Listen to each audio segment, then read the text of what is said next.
Bien, voy a presentar entonces desde una visión más bien religiosa o teológica lo que es la masonería primero y luego su influjo en la sociedad moderna, en la sociedad actual.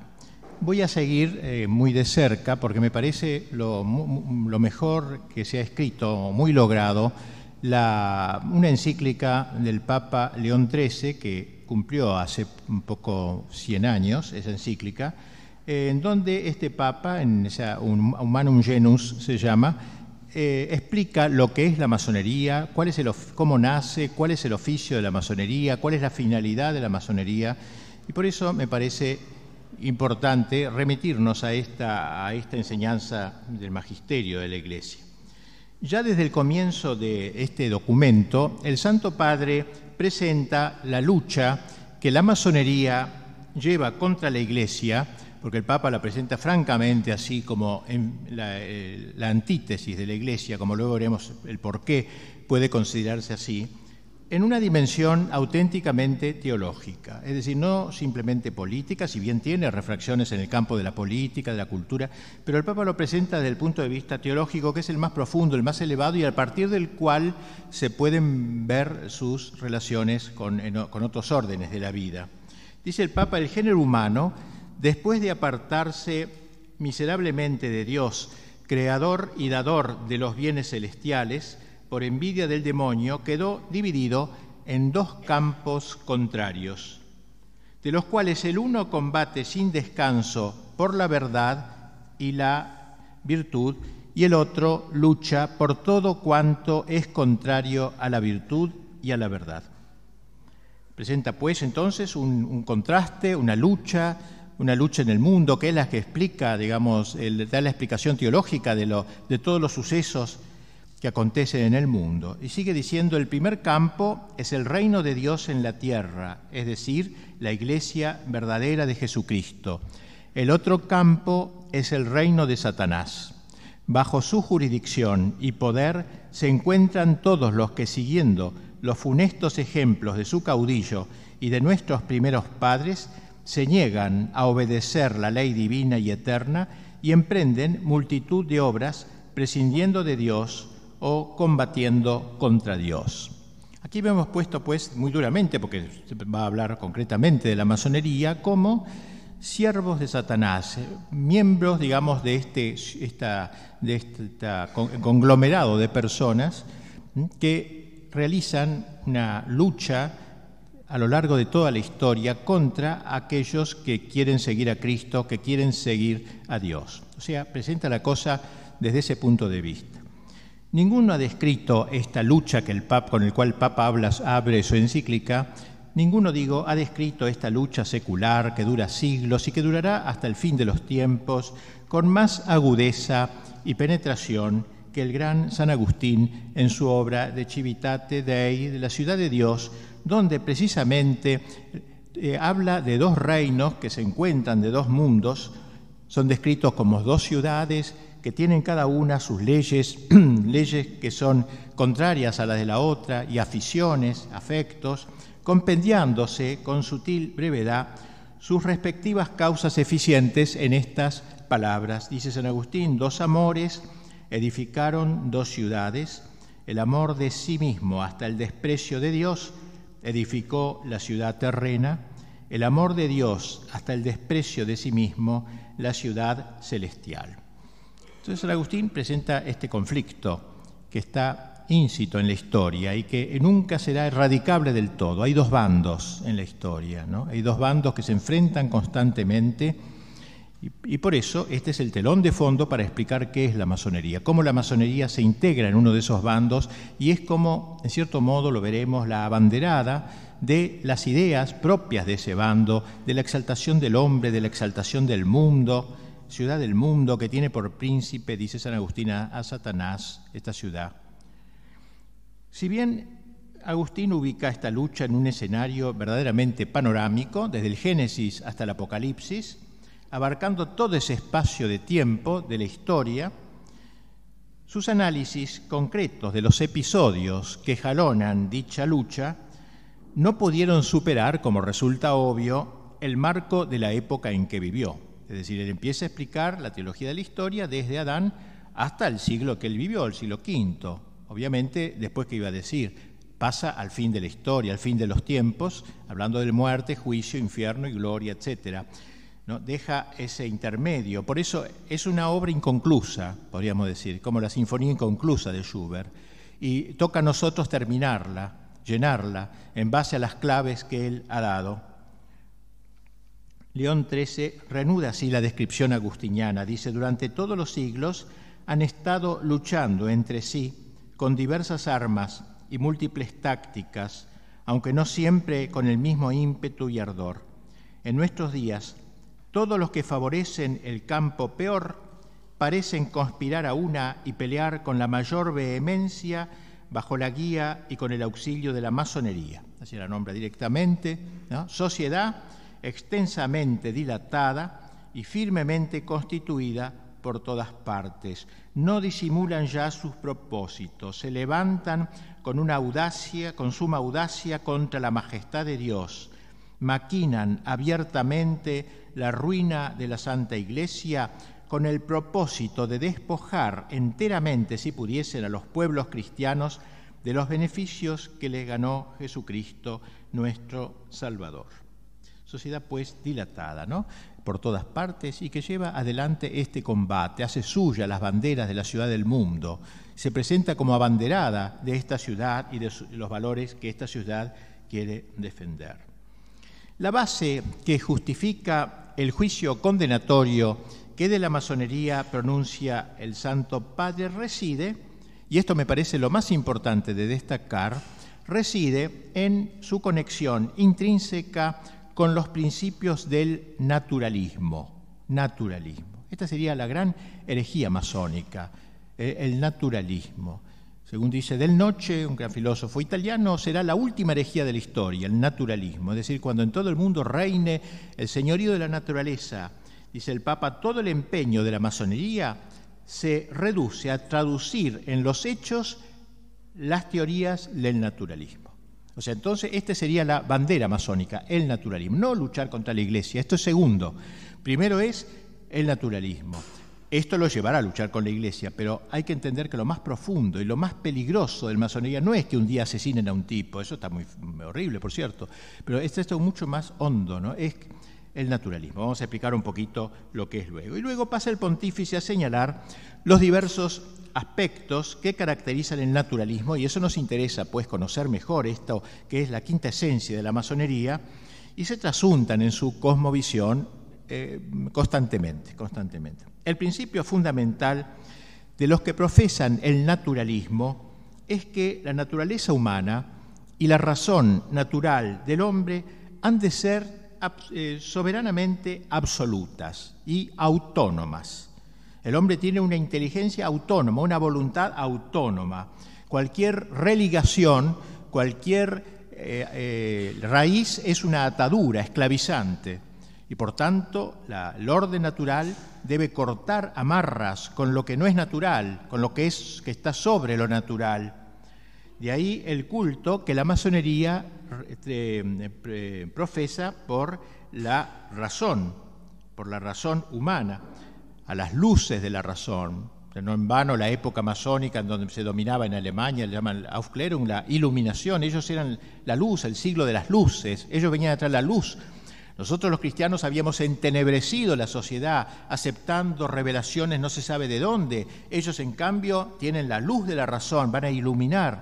Y con esa luz van a iluminar todos los ámbitos y van a escribir la enciclopedia universal de todo a la luz de la razón, cerrándose a toda verdad que en una u otra forma pudiera trascender la razón, ya que dicha verdad, en el caso de que existiera, implicaría un menoscabo de su soberanía. Si hubiese un Señor o un Dios que dijera tal cosa que mi razón no puede alcanzar, es un menoscabo de la soberanía y por tanto hay que oponerse a todo lo que sea, digamos así, superación de la razón. Hay que quedarse en la razón.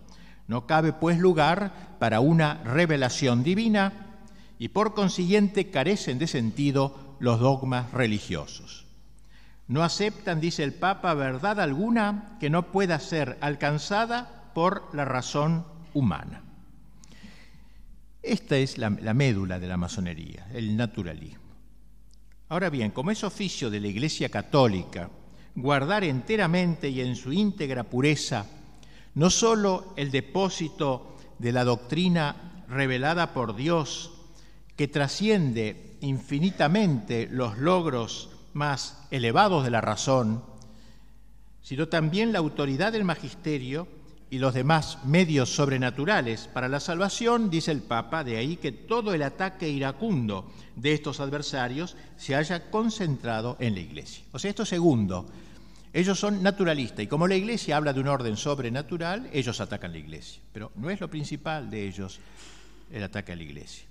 El naturalismo, poner en el mundo, digamos así, imponer el naturalismo. Afirma el Papa que eso es lo que los ha llevado a perseguir abiertamente a la Iglesia en varias naciones, oprimiendo al clero con leyes inicuas en los países que han logrado dominar, como Francia, Alemania y Portugal, suprimiendo o dispersando las órdenes religiosas, también cuando han tenido poder político, y sobre todo atacando a la Santa Sede y al Sumo Pontificado. Es en lo que hace a este último. Primero le arrebataron el poder temporal, porque eso fue una obra de la masonería para arrinconar al papado, porque en dicho poder veían el baluarte de la libertad de lo sobrenatural y del derecho de lo sobrenatural, y luego lo redujeron a una situación injusta por las dificultades que de todas partes le opusieron a raíz de dicho despojo. Y finalmente, dice el Papa, hemos llegado a una situación en la que los fautores de las sectas proclaman abiertamente lo que en oculto habían maquinado durante largo tiempo, esto es, que hay que suprimir la potestad del pontífice y que hay que destruir por completo el pontificado instituido por derecho divino. Obviamente, porque si el pontificado, el papado, representa la defensa del dogma y del orden sobrenatural y de la revelación, es el principal enemigo en última instancia. Destaquemos la sutileza con que el documento del Papa, más allá de los episodios anecdóticos, más allá de quedarse que cuando toman el poder echan a tal o lo otro, toman tales medidas, analiza el sentido profundo que se encubre en el ataque de la masonería contra la Iglesia y que la hace irreductiblemente enemiga de la Iglesia mientras siga siendo tal. De lo que se trata en última instancia es entonces del ataque de lo natural en rebelión contra lo sobrenatural, de la razón en rebelión contra la revelación. Pero el Papa da un paso más, dice, como la secta, en su afán libertario, porque ellos anuncian la libertad precisamente, entendiendo que toda religación es esclavizante, libertad absoluta, entendiendo esta independencia de la razón frente a un magisterio que la trascienda, resalta que en la práctica algunos optan por aceptar a Dios, o sea, hay masones que aceptan a Dios, otros lo niegan, otros tienen de él un concepto completamente erróneo. O sea, no todos los masones niegan la existencia de Dios, pues se puede conocer por el orden natural, por el orden de la razón, y hablarán pues de un supremo arquitecto o cosas por el estilo, un Dios por cierto muy remoto, muy alejado, que no se mete en las cosas de la tierra y que nos deja a los hombres hacer lo que queramos, no poniéndonos ninguna ley que venga de lo alto. Una vez destruido o averiado este concepto, este conocimiento fundamental, caen en tierra, por falta de sustento, no tan solo el conjunto de todas las verdades sobrenaturales negadas a priori por los masones, sino también, y esto es un fenómeno histórico, también empiezan a caer por tierra las mismas verdades naturales, porque el que se quiere abroquelar en la naturaleza, en realidad, al fin acaba siendo antinatural. Ya diremos luego cómo el hombre ha sido hecho para salir de sí, o sale de sí para arriba, por la gracia, por la santificación, deificándose, o sale de sí para abajo, animalizándose. Pero no existe el humanismo puro, no se puede lograr el hombre químicamente puro. El hombre está hecho para el éxtasis. Y así entonces se empiezan a negar también las verdades naturales, la creación libre del universo por parte de Dios, la providencia divina sobre el mundo, la inmortalidad del alma o también el castigo, etcétera, o el premio en la otra vida. Derribado el orden sobrenatural, el orden natural está condenado también a morir y a desaparecer de la historia. San Agustín lo decía a su manera: el hombre que se resiste a dejarse elevar a lo sobrenatural, ineludiblemente se va degradando hasta lo animal. O sea, el hombre, como dijimos recién, ¿no? El hombre está hecho para ese éxtasis, siempre debe salir de sí, ¿no? Y recordemos aquel ejemplo magnífico de la parábola del hijo pródigo, donde el joven, el hijo de un príncipe, el hijo de Dios, la humanidad, se separa del padre para correr la aventura justamente de la libertad autónoma y desbocada. ¿Y dónde termina el hijo pródigo? ¿Dónde termina? No termina como un rey, como había soñado, termina como un sirviente de los cerdos. Cristo lo pone ahí en una profunda ironía divina. El cerdo es el animal más despreciado por los judíos, y este joven príncipe caído, sentado junto a los chanchos, envidiando lo que comen y recordando la comida que perdió en su casa. Esta gran parábola que es como un resumen de toda la historia de la humanidad. El hombre creado por Dios, que usa los dones de Dios, le pide la herencia a su padre, le pide las manos que tiene para bofetear a su padre, le pide la libertad que tiene para herir a su padre, le pide los afectos que tiene para odiar a su padre. Corre la aventura de la libertad, es toda la historia del mundo moderno, y acaba el hombre infranatural. No solamente queda en el orden natural, sino que pasa a ser como animal. Los griegos tenían dos palabritas que diferenciaban completamente una cosa de otra: theiosis y theriosis. Theiosis significa deificación. Theos es Dios, teología viene de ahí, y la terminación sis indica movimiento hacia. Theiosis, movimiento hacia la divinización. Por la gracia uno se hace de la familia divina, de la vida divina, etc. Theiosis. Y la otra, therios, y le agrega una R, una sola letra. ¿Y qué quiere decir? Bestialización. Theros es animal, bestia. Entonces, pequeña palabra, una iota, la mínima palabra, y sin embargo muestra las dos posibilidades del hombre: o se deifica elevándose, o se hace brutifica, digamos, se animaliza. Pues bien, esto es entonces lo que en realidad va a producir la masonería. No resulta posible, como dijimos, establecerse de manera definitiva en un orden puramente racional, clausurado a toda trascendencia. Al cerrarse a lo suprarracional, el hombre se vuelve irracional, infrarracional. El naturalismo es un atentado contra la inteligencia, aunque parezca raro decir esto. ¿Cómo puede ser si los masones, el naturalismo exalta la razón, la diosa razón, etcétera? Pero no, sin embargo, el naturalismo podemos afirmar que es un atentado contra la inteligencia, porque le corta las alas a la inteligencia. La inteligencia que, al cerrarse a la verdad sobrenatural, queda, por así decirlo, castrada, queda disminuida. Al hombre había recibido alas para un vuelo de águila y termina con un vuelo de gallina, un vuelo bajo, a donde llegan las pobres luces de nuestra razón. Y como la voluntad sigue a la inteligencia, también ella se ve herida en su tendencia al bien. Las tres fuentes o verdades de donde brotan toda moral y toda justicia son, según la enseñanza del Papa, en primer lugar, un Dios creador y gobernador providente del mundo; en segundo lugar, una ley eterna que manda conservar el orden natural y prohíbe perturbarlo; y finalmente un fin último del hombre, más allá de todas las realidades humanas y de esta transeúnte vida terrenal. Si se suprimen, dice el Papa, como suelen hacer el naturalismo y la masonería, la ciencia moral y el derecho quedan destituidos de todo fundamento y defensa. En efecto, la única moral que reconoce la familia masónica es la llamada moral cívica, independiente y libre, es decir, una moral que excluye toda idea religiosa.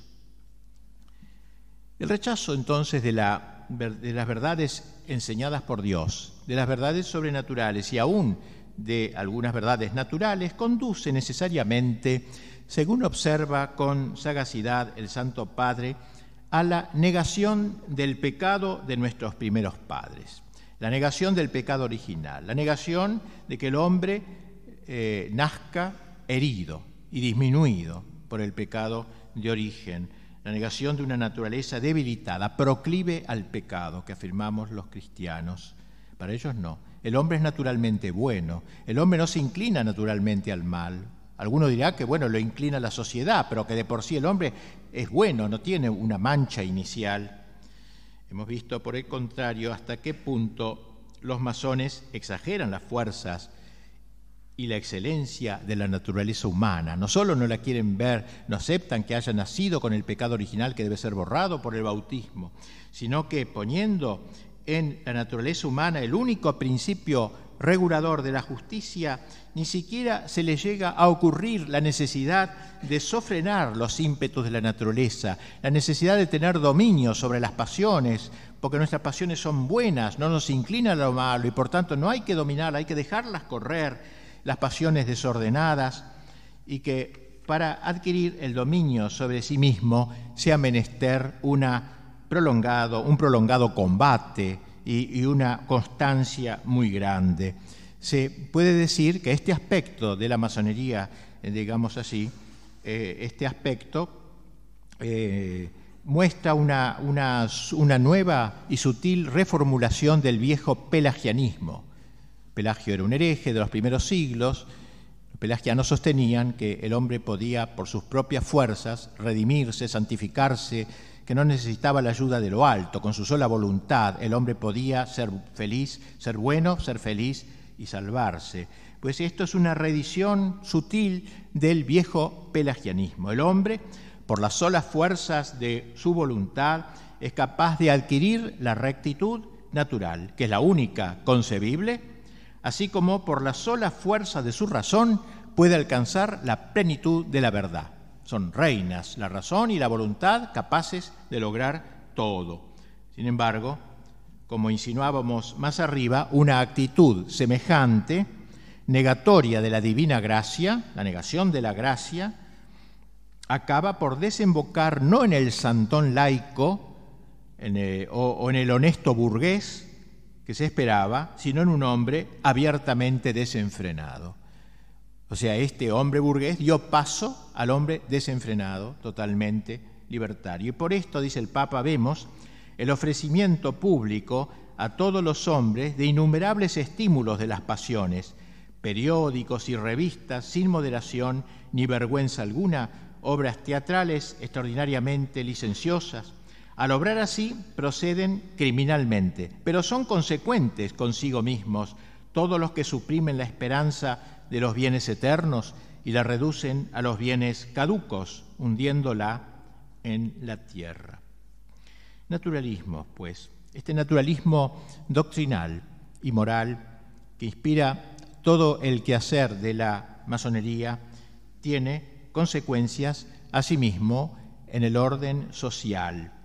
Por lo que toca a la sociedad doméstica, la doctrina del naturalista reduce el matrimonio a la categoría jurídica de un mero contrato entre un hombre y una mujer, cuyo vínculo, enteramente sujeto a la autoridad civil, es legalmente rescindible según la voluntad de los contrayentes. Y por eso vemos que en el origen de las leyes del divorcio generalmente hay masones impulsando esta corriente.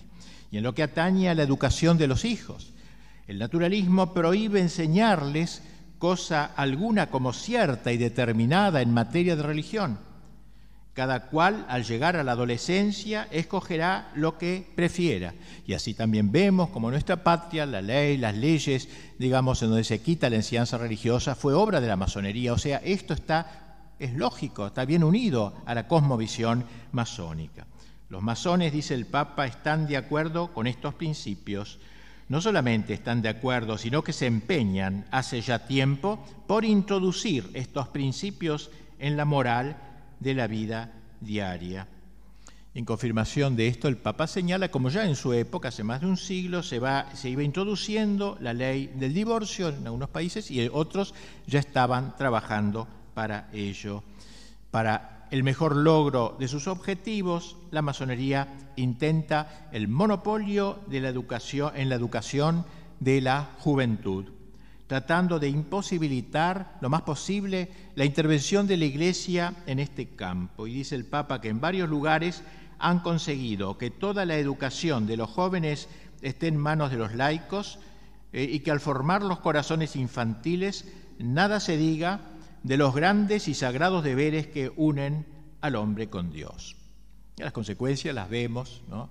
En realidad uno a veces lee en los diarios, los chicos de la calle, los pequeños ladronzuelos, y a veces se indigna, ¿no? Pero en realidad no hay que enojarse tanto con ellos, hay que enojarse con los que han hecho estas leyes, que han posibilitado a esos chicos hijos de nadie, esos chicos sin familia, esos chicos que no han tenido el menor conocimiento religioso, que no tienen el sentido de la existencia, que no saben de dónde vienen ni a dónde van, no sé de dónde vengo ni para dónde doy, como dice la Salma. Ese es el chico que camina por las calles. No hay que enojarse tanto con él, sino con los legisladores que han posibilitado esta fauna social de personas que han perdido totalmente el sentido de la existencia.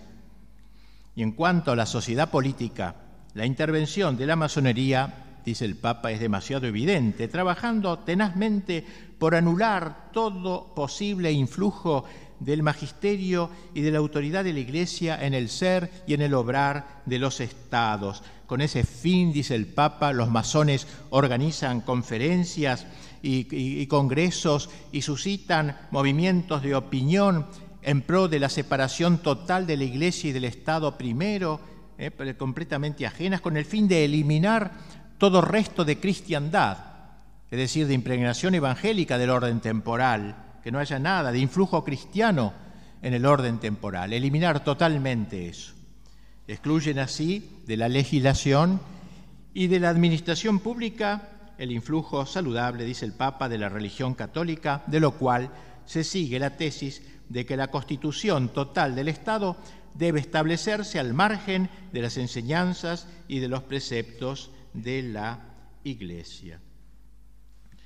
Asimismo, y siempre en el ámbito de la política, los masones sostienen la total igualdad de los ciudadanos sin distinción alguna, que todos son libres por naturaleza, que nadie tiene derecho de mandar a otro y que la pretensión de que los hombres obedezcan a una autoridad que no proceda de ellos mismos es un acto de violencia.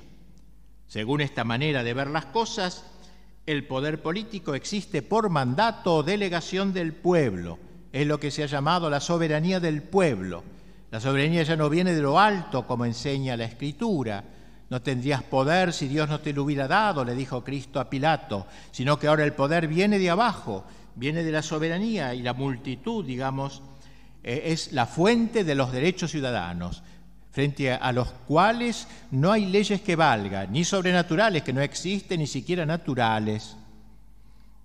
Como se saben, quizás en España, en la época de la República, el entusiasmo de la democracia, la soberanía del pueblo, ponían todo a votación. Entre otras cosas, votaron si Dios existía o no. Y Dios ganó por un voto, se salvó por poquito, si no hubiera quedado suprimido. Bien, la misión masónica de la política choca así frontalmente con la concepción católica de la política, que se está perdiendo cada vez más, según la cual la autoridad proviene de Dios y consiguientemente el Estado no puede ser laico, como sostienen los masones. La idea que los masones se hacen de la vida ciudadana coincide admirablemente con el concepto liberal de la política. El liberalismo sería la aplicación masónica en el orden político, en última instancia. El liberalismo es un hijo directo de la masonería, es la concreción del naturalismo masónico en el ámbito de la política. Es la política sin relegaciones, sin raíces. Pero la fecundidad de la masonería no se agota en el liberalismo. El Santo Padre León XIII, adelantándose en cierta manera a lo que la historia demostraría con los hechos, enseña que la masonería, al engendrar el Estado liberal, preparaba el camino al naturalismo marxista. Fíjense que el Papa, esa es la encíclica, la época casi de Marx, todavía no había aparecido el marxismo público o con poder político, y ya prevé esta aparición del marxismo como una derivación del liberalismo. Y este punto creo que ustedes ya lo habrán oído alguna otra vez, pero me gusta insistir que el marxismo en última instancia es hijo del liberalismo, como lo entendió con tanta genialidad Dostoyevski en su novela, en ese panfleto metafísico que escribió, que se llama Demonios, en donde muestra cómo de padres liberales saldrían los hijos socialistas, y presenta la figura del padre, Piotr, Pedro, y de su hijo. El padre es un liberal de escritorio que habla francés porque él no habla ruso, idioma de sirvientes. Él es un distinguido burgués. Y su hijo es socialista que empieza a quemar iglesias y a matar gente. Y el padre se extraña, le dice a su hijo, ¿cómo haces esto? Y le dice el hijo, papá, no hago más que llevar al cumplimiento lo que tú me has enseñado. Solo que no me quedo encerrado en un escritorio, sino que salgo a la calle. El marxismo es hijo de la Revolución Francesa, ¿no? Concretamente, ¿no? Tanto que cuando en 1989 se celebró el segundo centenario de la Revolución Francesa, desfilaron bajo el Arco de Triunfo de París muchos ejércitos del mundo, y el más gallardo de ellos fue el ejército soviético, todavía que saludó a su madre la Revolución Francesa. Pues bien, esto que la historia nos ha ido probando luego, porque también Dostoyevski nace antes del comunismo como poder político, digo, el Papa lo había ya señalado en su encíclica, considerando que ambos, liberalismo y comunismo, son ambos hijos del marxismo. Dice el Papa, estos cambios y estos trastornos son los que buscan de propósito, sin recato alguno, muchas asociaciones comunistas o socialistas. La masonería, que favorece en gran escala los intentos de estas asociaciones y coincide con ellas en los principios fundamentales de su doctrina, no puede proclamarse ajena a los propósitos de aquellas. Bien, los luminosos documentos que León XIII nos ha ido regalando a lo largo de su larguísimo pontificado nos muestran que estas ideas suyas sobre la masonería estaban arraigadas, y no vamos a abundar en ello, en otros documentos, en otras encíclicas incluso. Una de ellas dice así: con el pretexto de reivindicar los derechos del hombre, otra banderita que desgraciadamente hoy lo asumen muchos distraídamente, como si fuera perfectamente aceptable, así tal cual se defiende. Con el pretexto, dice el Papa, de reivindicar los derechos del hombre y reformar la civilización, la masonería combate las instituciones cristianas, rechaza toda doctrina revelada, califica los deberes religiosos, los sacramentos, todas las realidades augustas como supersticiones, se esfuerza por descristianizar el matrimonio, la familia, la educación de la juventud, todo el conjunto de la vida pública y de la vida privada, así como también por hacer desaparecer en el alma del pueblo todo respeto a la autoridad divina y a la autoridad humana.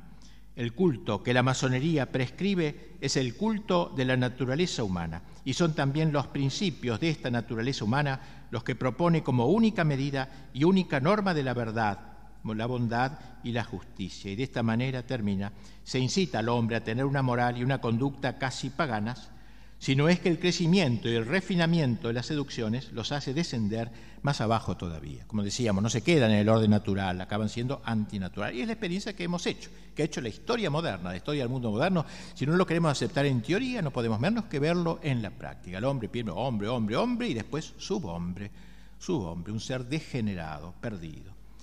La masonería solo puede ser entendida a fondo si se la considera en el contexto del gran proceso desacralizador que comenzó hace ya muchos siglos, a fines del siglo XIV. La Edad Media, a pesar de todos sus defectos, logró consolidar plasmar lo que llamó la cristiandad, descrita con tanta expresividad por el mismo León XIII en su encíclica Immortale Dei, cuando dice: hubo un tiempo, lo dice con cierto dejo de nostalgia, hubo un tiempo, como decimos, ya no estamos en ese tiempo, ¿no? Hubo un tiempo en que la filosofía del Evangelio gobernaba los estados. Entonces, aquella energía propia de la sabiduría cristiana, aquella su divina virtud, había penetrado profundamente en las leyes, instituciones y costumbres de los pueblos, en todos los órdenes y problemas del Estado, cuando la religión fundada por Jesucristo, colocada firmemente sobre el grado de honor y de altura que le correspondía, florecía en todas partes, secundada por el favor de los príncipes y por la legítima tutela de los magistrados, y el sacerdocio y el imperio, concordes entre sí, departían con toda felicidad en amigable consorcio de voluntades e intereses. Organizada de este modo, la sociedad civil produjo bienes muy superiores a toda esperanza, y termina este texto el Papa: todavía subsiste la memoria de ellos y quedará consignada en un sinnúmero de monumentos históricos, ilustres e indelebles, que ninguna corruptora habilidad de los adversarios podrá nunca desvirtuar ni oscurecer. Triste esta última frase. ¿Qué es lo que queda de toda esa gloria, de esa cristiandad? Monumentos. No quedan personas casi, monumentos. Están ahí como testigos esas catedrales románicas, catedrales góticas, esas universidades. Están ahí como testigos, testigos mudos, testigos de piedra. Como decía Dostoyevsky, una vez que vino a Europa y vio el desastre que era Europa, se arrojó, dice, sobre una piedra de un antiguo monasterio derruido y besó esas piedras, porque esas piedras eran el recuerdo, lo que quedaba. Por eso dice el Papa: todavía subsiste la memoria de ellos. Hubo un tiempo. Habla con ese dejo de nostalgia. La destrucción entonces de todo resto de cristiandad. Este es el gran designio de la masonería, de lo que queda de cristiandad, de lo poquito que queda. Hacia eso apuntan sus cañones, y por eso se declara no solamente enemigo de la Iglesia, sino también enemigo de los estados que quieren permanecer católicos, si hay alguno que así aún lo pretenda. Constituida, como afirma el Papa, contra todo derecho divino y humano, es tan perniciosa para el Estado como para la religión cristiana. O sea, en el fondo, atenta contra el Estado, porque un Estado que se vacía de contenido religioso, que se vacía de trascendencia, que corta sus raíces con la eternidad, cuyos reyes no se consideran más vicarios de Cristo para el orden temporal, están en el fondo, en última instancia, destruyendo los estados.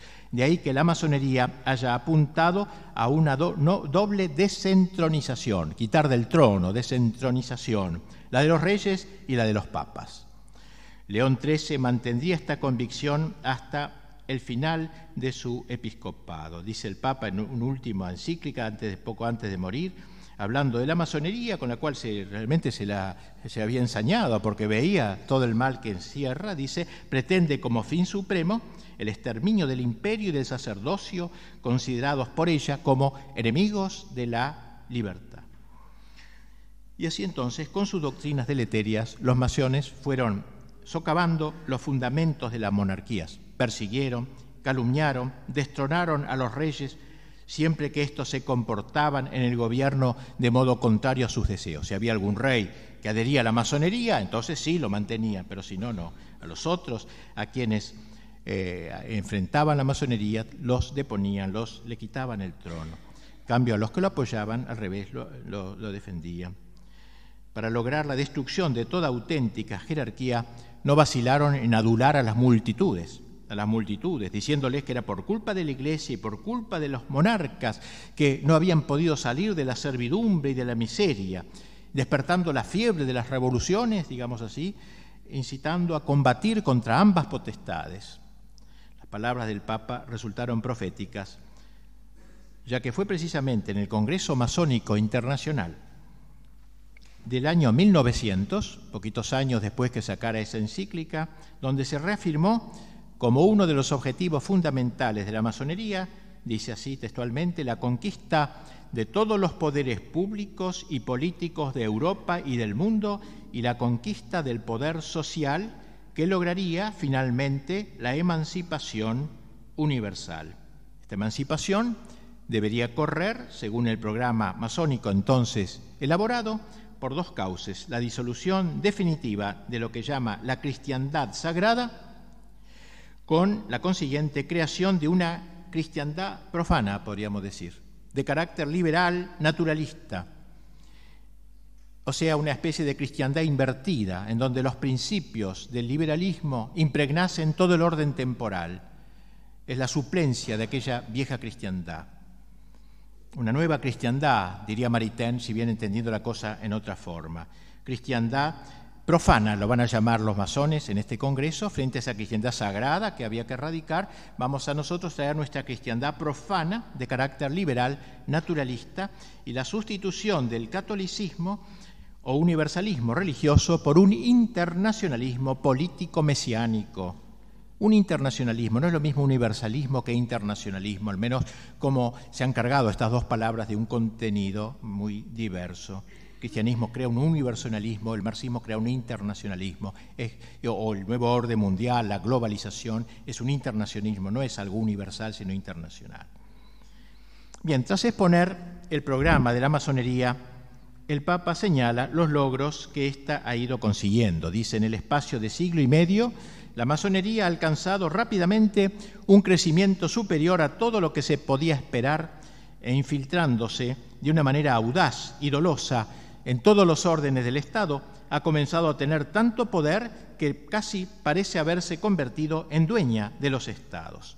Esto lo dice el Papa ahí, ¿no es cierto? Y fíjense cuánto más podría decirlo hoy. La ofensiva masónica, constante e implacable, cambiando las máscaras, las caras, pero no el fondo, en orden a destruir tanto la religión como la Iglesia y resucitar después de 18 siglos la moral y la doctrina del paganismo, su rechazo de los beneficios, como dice el Papa, que con tanta bondad alcanzó Jesucristo, no solo para cada hombre en particular, sino también para cuantos viven unidos en la familia o en la sociedad civil.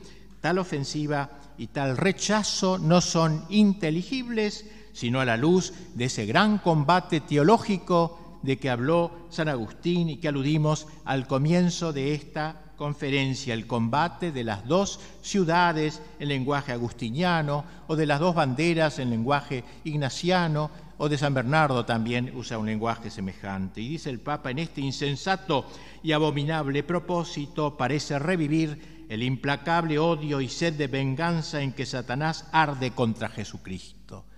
Así como un ardor apostólico de los apóstoles de Cristo, hay un ardor satánico. Y la masonería está encargada de atizar este ardor, de que no muera este ardor en la sociedad. El Papa nos decía al principio de la encíclica que si bien esta contienda había tomado muy diversas formas en el curso de los siglos, en nuestros días, todos los que están en la ciudad perversa, dice el Papa, y bajo la bandera satánica, parecen conspirar a una y pelear con la mayor vehemencia bajo la guía y con el auxilio de la masonería. Los secuaces de la masonería están ahora más unidos que nunca, afirma reiteradamente el mismo Papa en el documento, con un impío consorcio y por una oculta comunidad de principios. Y bien, y frente a ello, no es lícito permanecer como simple espectador, termina el Papa, la necesidad de enfrentar este gravísimo peligro moderno. Será preciso enfrentar esta unión espuria, unión en el error, esta comunión en Satanás, esta cristiandad invertida, con la unión verdadera, la que se funda en la caridad de la verdad. Tan fiero asalto, dice el Papa, exige una defensa igual. Es necesaria la unión de todos los buenos en una amplísima coalición de acción y de oraciones. Y no solo, dice, los individuos deberán unirse entre sí, también los estados que aún no han sucumbido a los errores masónicos deberán unirse juntamente con sus pueblos, no con la masonería para destruir a la Iglesia, sino con la Iglesia para destrozar los ataques de la masonería. Pero esta reacción exige una cuota de sagacidad. Tenemos que enfrentarnos, dice el Papa, con un enemigo astuto y doloso, que halagando los oídos de los pueblos y de los gobernantes, se ha cautivado a los unos y a los otros con el cebo de la adulación y de las suaves palabras. Para lograr el ablandamiento y la ulterior deserción de sus enemigos, la masonería hace correr la versión de que un católico puede colaborar con ella sin abjurar expresamente de la fe católica. Esa es la táctica que mejor sirve a sus propósitos. Y el Papa da las razones, dice, en primer lugar, porque este es el camino de engañar fácilmente a los sencillos y a los incautos y de multiplicar el número de adeptos. Y en segundo lugar, porque al abrir los brazos a todos los procedentes de cualquier credo religioso, logran de hecho la propagación del gran error de los tiempos actuales, el indiferentismo religioso y la igualdad de todos los cultos. Conducta muy acertada para arruinar todas las religiones, singularmente la católica, que como única verdadera no puede ser igualada a las demás sin suma injusticia. Por eso entonces los católicos incautos y blandengues, llegarán a creer que los masones nada exigen que sea abiertamente contrario a la religión. Muy otra es la realidad. Como toda la razón de ser de la masonería se basa en el vicio y en la maldad, resulta evidente la ilicitud de toda unión con los masones y de toda ayuda que de una u otro modo se les pueda prestar. Por tratarse de un enemigo taimado, uno de los deberes principales de la lucha con la masonería será la de desenmascararla. Y por eso el Papa, hacia el fin de la encíclica, dirigiéndose especialmente a los obispos, los exhorta a que abran los ojos especialmente de la juventud, consagrando a su educación la mejor parte de sus esfuerzos. Nunca harán demasiado en orden a preservar a la adolescencia de las escuelas y maestros que puedan inculcarle el aliento malsano de las sectas. Habrá que incluir, dice el Papa, en la enseñanza de la doctrina la exposición de la perversidad de la masonería, de modo que todos puedan precaverse de las artimañas que suelen emplear para sus dañados propósitos. Ustedes ven que se haya hecho esto, yo por lo menos no lo conozco. Bien, termina el Santo Padre elevando los ojos a Nuestra Señora y a los santos para lograr su intercesión en esta lucha frontal. Tomemos como auxiliador y mediador a la Virgen María, Madre de Dios. Ella que venció a Satanás desde el momento de su concepción, despliegue su poder contra todas las sectas impías en que se ven revivir claramente la soberbia contumaz, la indómita perfidia y los engaños del demonio. Pongamos por intercesores al Príncipe de los Ángeles, San Miguel, vencedor de los enemigos infernales, a San José, esposo de la Virgen, celestial patrono de la Iglesia, a los grandes apóstoles Pedro y Pablo, invictos defensores de la fe cristiana. Tal sería, en resumen, el gran documento que he comentado. Una palabra para terminar, porque tras la lectura del documento de León XIII, podría alguien preguntarse si ello no resulta arcaico, algo arcaico, si las cosas serán ahora como lo fueron entonces, si la Iglesia no es en nuestros días más condescendiente, si la masonería no habrá cambiado. Un reciente documento del episcopado alemán nos demuestra lo contrario. La masonería sigue siendo incompatible con el catolicismo. Después del concilio, entre los años 74 y 80, tuvieron lugar, por mandato de la Conferencia Episcopal Alemana y las grandes logias unificadas de Alemania, unas conversaciones prolongadas entre la Iglesia Católica y la francmasonería de Alemania para verificar si la posición de la francmasonería se había modificado de modo tal que en adelante fuera posible aceptar la compatibilidad entre la pertenencia a la francmasonería y la pertenencia a la Iglesia. Y luego de un estudio serio de los tres primeros nada más, los grados más inocentes de los 33 grados, los 3 primeros grados del ritual francmasónico, la Iglesia encontró oposiciones fundamentales e insuperables y publicó hace 20 años un documento que concluye de la siguiente manera: la francmasonería no ha cambiado en su esencia. La pertenencia a la francmasonería pone en cuestión las bases de la existencia cristiana. El examen profundizado de los rituales masónicos y de las reflexiones fundamentales de la francmasonería, así como la concepción incambiada que la francmasonería tiene de sí misma, dejan en claro lo siguiente: la pertenencia a la Iglesia Católica y la pertenencia simultánea a la francmasonería son incompatibles. Y luego va haciendo un análisis muy interesante, no tengo tiempo creo, el concepto de verdad en la francmasonería, como es distinto al concepto de verdad cristiano. Segundo, el concepto de religión en la francmasonería, cómo conciben de Dios la religión. Tercero, el concepto de Dios en la francmasonería. Cuarto, el concepto de perfección humana en la francmasonería, y así. Y nuestro episcopado argentino, en el año 1959, sacó un documento muy valiente para alertar sobre el carácter tenebroso de la masonería. Para cumplir la recomendación de León XIII, precisamente, lo primero que procuraréis hacer, había dicho que el gran Papa, será arrancar a los masones sus máscaras. Y eso dicen los obispos: vamos a sacar la máscara de la masonería. Y hacen una pastoral lindísima sobre la doctrina y los fines de la masonería y cómo la masonería está intentando destruir nuestra patria y cómo en la historia, etcétera, se ha ido realizando lentamente, va citando textos muy interesantes y cómo termina el documento de los obispos dirigiéndose a todos los fieles en general y exhortándolos a entender hasta qué punto el catolicismo y la masonería se excluyen totalmente, dicen los obispos, como el Cristo y el anticristo. Y que no solo es el comunismo quien sirve a los fines de la masonería, también el liberalismo o laicismo en todas sus formas constituye, dice, la expresión ideológica propia de la masonería. Alerta a los jóvenes, sobre todo, para que no se dejen seducir, pensando que al fin y al cabo muchos liberales no sean masones.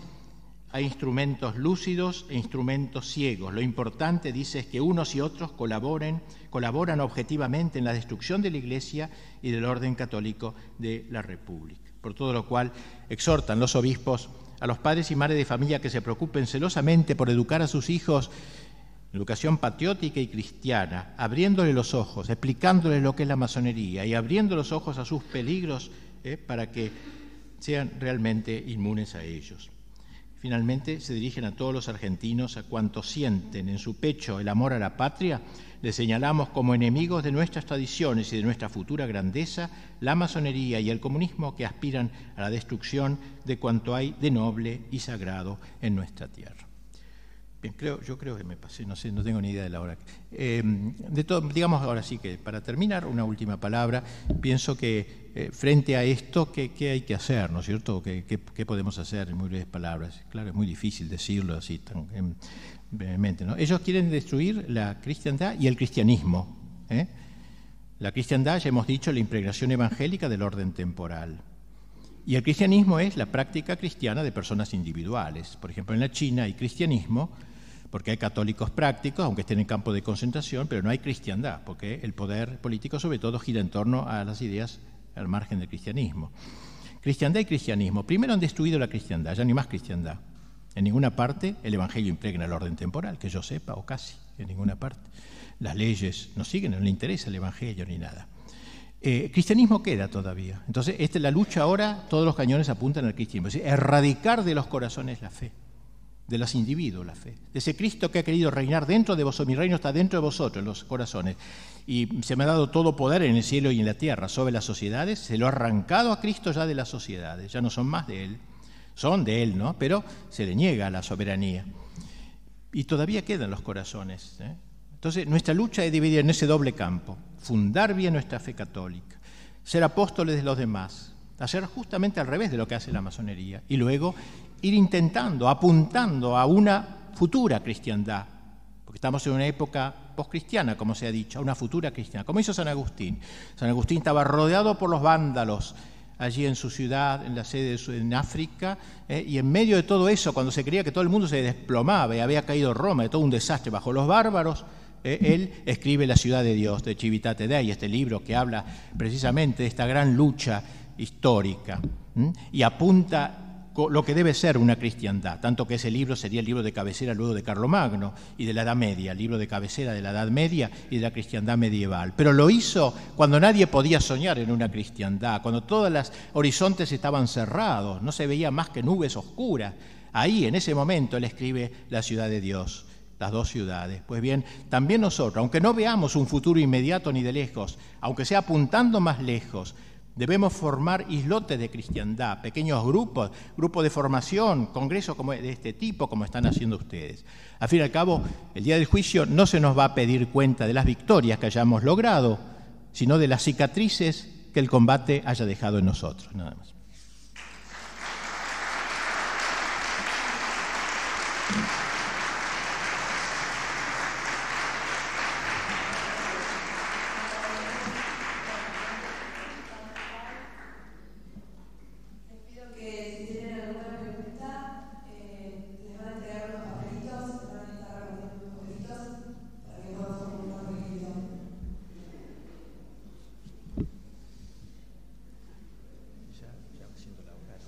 Más allá de las ideas masónicas, que hoy son comunes, la masonería como organización o institución, ¿en qué medida puede considerarse como uno de los principales enemigos actuales? ¿Tienen poder hoy o hay otros enemigos peores? No, yo creo que no, que tiene un gran poder. Lo que pasa es que está muy camuflada y esos otros enemigos que se pueden considerar peores, en realidad están sustentados en cierta forma ideológicamente, aunque a lo mejor no personalmente, por la masonería. Me consta, ¿no?, que la masonería tiene perfectamente marcados todos los baluartes de resistencia que todavía hay, me consta eso, ¿no? Y así que ellos están en ese combate, saben que en tal lugar hay un foco infeccioso, entre comillas, digamos, y llevan la lucha adelante. Así que no hay que creer lo contrario. Es interesante, pero hay documentos que se han encontrado de ellos donde saben muy bien quién es quién acá en la Argentina y en quién hay que apoyarse y en quién no, y quiénes son los enemigos. O sea, están muy imbricados en la lucha, ¿no? Toda la fachada que hacen es de cierta bondad, de cambio, etcétera, pero en realidad siguen en el combate y dirigiendo el combate.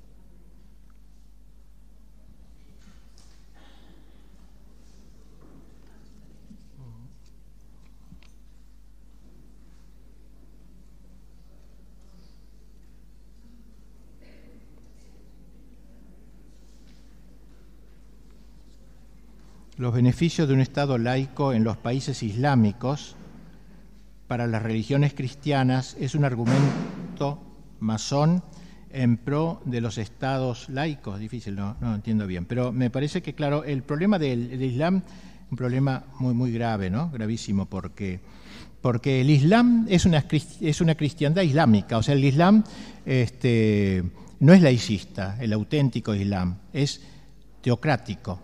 El Islam no concibe la separación de la Iglesia Islámica del Estado, para nada, no lo concibe.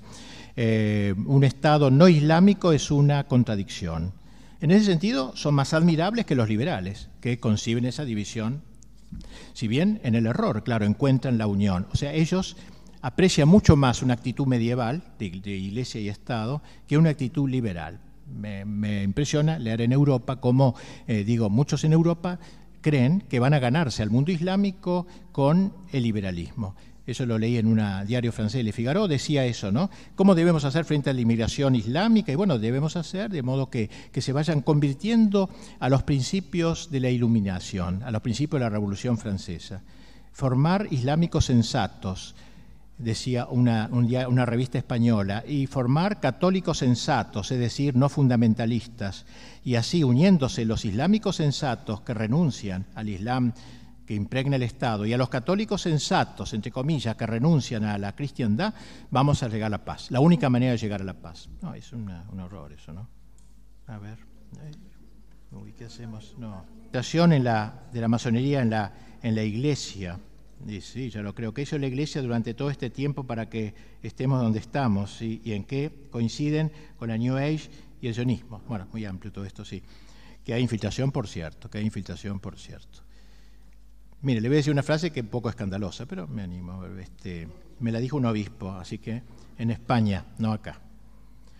Le digo, aquí hay masones en elementos de la Iglesia, importantes de la Iglesia. Padre dice, ¿para qué hacerse masón si el ambiente en general es masónico? Terrible, ¿no? Un obispo inteligentísimo, para mí el más inteligente que vive en España, él me dijo eso.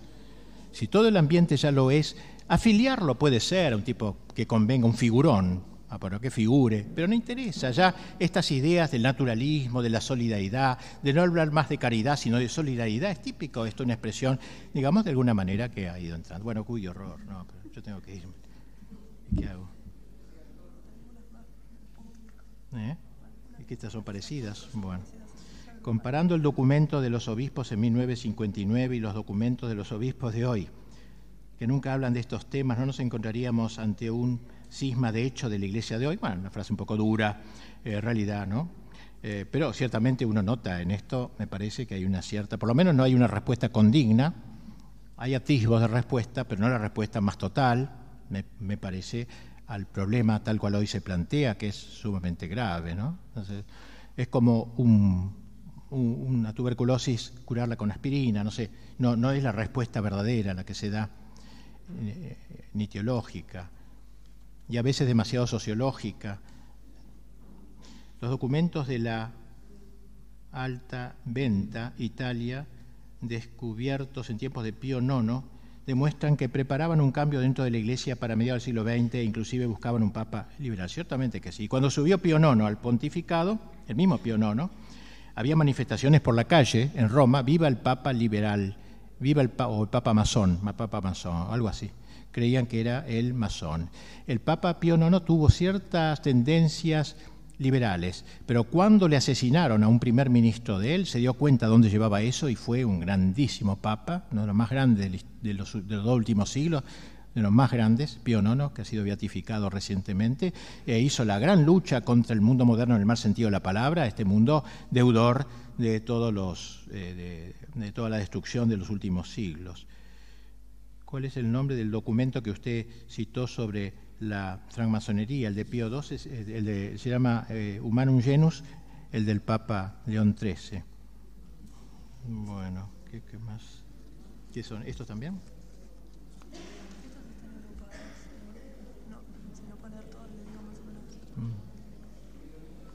Puedo llevarme una tremenda desilusión si... ¿Qué? Varios de nuestros padres de nuestra patria respondieron a la masonería. Si debemos creer o se nos caerán nuestro mito de nación aprendido en nuestras aulas y sentimientos. Hay masones en el gobierno actual, San Martín fue masón, ¿por qué dice que, uy Dios, cuántas cosas? Pero ¿cómo actúa hoy la masonería en la Argentina? Y bueno, sí, evidentemente que nuestros próceres, nosotros tenemos que adecentar la galería de los próceres, tenemos que sacar mucho y poner otros, ¿no? Están, como decía el padre Castellani, todos los que tienen monumentos en Buenos Aires están en el infierno, excepto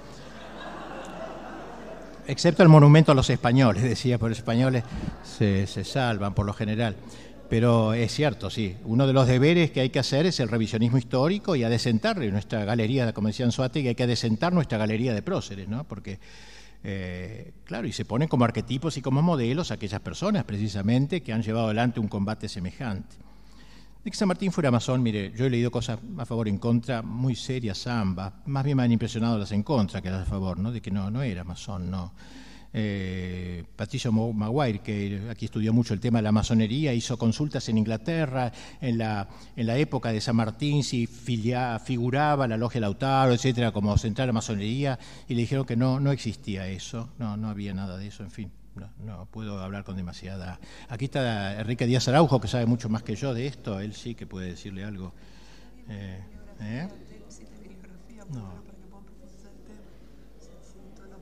Bueno, la bibliografía decía, ¿no? La masonería es exclusiva para hombres. La masonería es exclusiva para hombres, en general sí.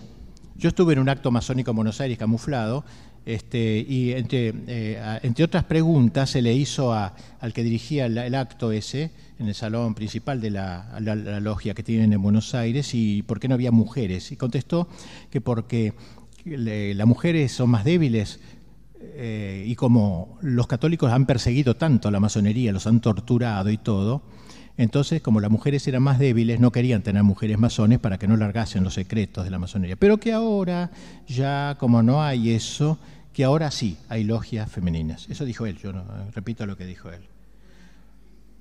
¿Dónde se consigue información fidedigna sobre la masonería en el mundo y en la Argentina? Padre Roger escribió un muy buen libro sobre la masonería en la Argentina, ¿cómo se llama? Con otro nombre, ¿no? ¿Cómo? Los hermanos Tres Puntos. Ah, puede ser. Después el Cardenal Caro de Chile, un excelente documento también, un libro sobre la masonería. Así de golpe no tengo memoria, muy buena memoria para saber.